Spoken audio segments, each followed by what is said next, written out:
প্রিয় ভিউয়ার্স, আসসালামু আলাইকুম। আজকে আমি লাউ দিয়ে শোল মাছ রান্নার রেসিপি নিয়ে এসেছি। প্রথমে আমি উপকরণগুলো একবার দেখিয়ে দিই।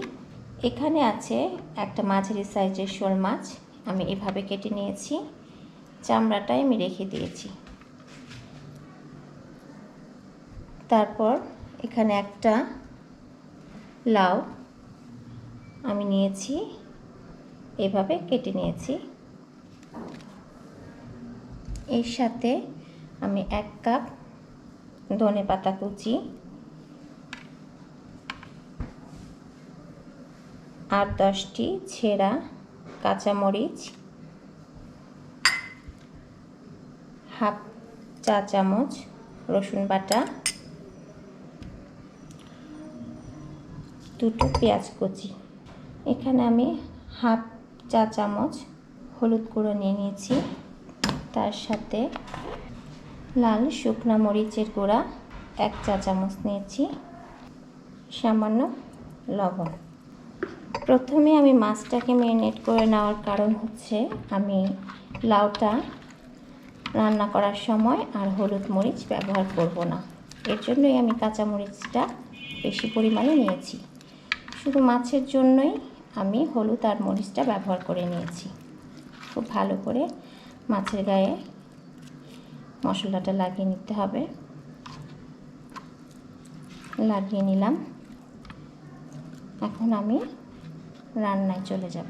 প্রথমে 1 টেবিল চামচ পরিমাণ তেল দিয়েছি, পেঁয়াজ সবটুকু আমি তেলে দিচ্ছি। পেঁয়াজটা হালকা ভাজা হলে আমি হাফ চামচ রসুন বাটা দিয়ে দিচ্ছি। এর মধ্যে আমি 3-4টি কাঁচামরিচ দিয়ে দিচ্ছি, সামান্য একটু পানি দিয়ে দিলাম। আমি আবারও সামান্য একটু লবণ দিয়ে দিচ্ছি।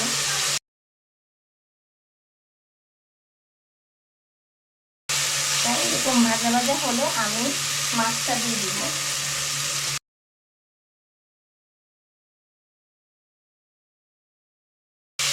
এখন আমি সামান্য একটু পানি দিয়ে দিচ্ছি। আমার মাছটা প্রায় কষে এসেছে, আমি এখন এটার থেকে একটু তুলে নেব। এই লাউ রান্নাটাতে আমি একটু অন্যভাবে রান্না করার চেষ্টা করেছি, যাতে লাউয়ের রঙটা খুব সুন্দর দেখায়। এর জন্য আমি মাছি হলুদ মরিচটা ব্যবহার করে নিয়েছি। এবার আমি 1.5 চা চামচ ধনে গুঁড়া, 1 চা চামচ জিরার গুঁড়া দিয়ে দিচ্ছি, দিয়ে কষিয়ে নেব। এবং এর মধ্যে আমি আবারও কিছু কাঁচামরিচ দিয়ে দিচ্ছি। কাঁচামরিচগুলো আমি একটু ধাপে ধাপেই ব্যবহার করব, যাতে ঝালটা বের হয়ে আসে। এবার আমি লাউ দিয়ে দিব।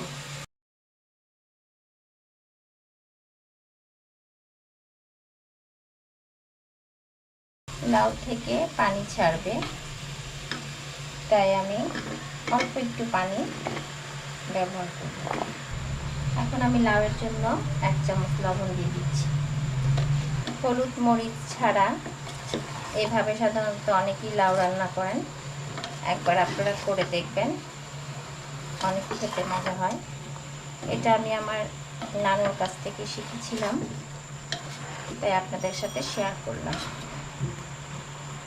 এখন আমি একটু অল্প পানি দিয়ে ঢেকে দিব লাউটা সেদ্ধ হওয়ার জন্য। ঢেকে দিয়েছি। প্রায় 15 মিনিট পর আমি ফিরে এলাম। দেখি আমার লাউটা প্রায় সেদ্ধ হয়ে গেছে। এই পর্যায়ে আমি মাছগুলো দিয়ে দিব।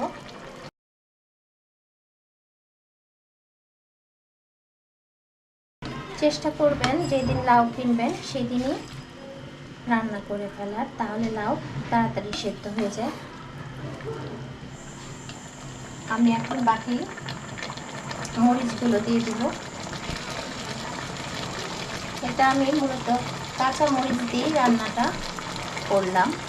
আমি ধনেপাতা কুচি প্রায় 1 কাপের মতো নিয়েছি, এটা আমি সবটাই দিয়ে দিব। এখন আমি একটু সাবধানে নেড়ে দেব।